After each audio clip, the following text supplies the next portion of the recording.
Чудни се господовите патишта. Не знаеме каде ќе однесат во животот. Токму еден пат од Господ ја носи Бранка Неделковиќ од Бутал во Сирија. Меѓутоа, таму таа доживува војна и денес се вратена со синот инвалид во Скопје, каде нема услови за живот. Добар ден.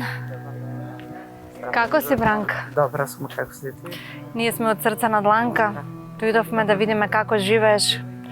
Отиде се омажи во Сирија. Да, Таму живееше колку години? 40 години. Колку деца имаш? 2 дечиња, имам 2 сина. Поради војната Поради војната, дојдовте тука, дојде во Скопје, тука се врати во својата земја. но едно дете ти остана таму. Еден син ми е таму, едното дете е тука со мене, најпокретното дете. Ке ни ја раскажеш твојата животна сторија, на вистина интересна, па можеме да седнеме. Повелете.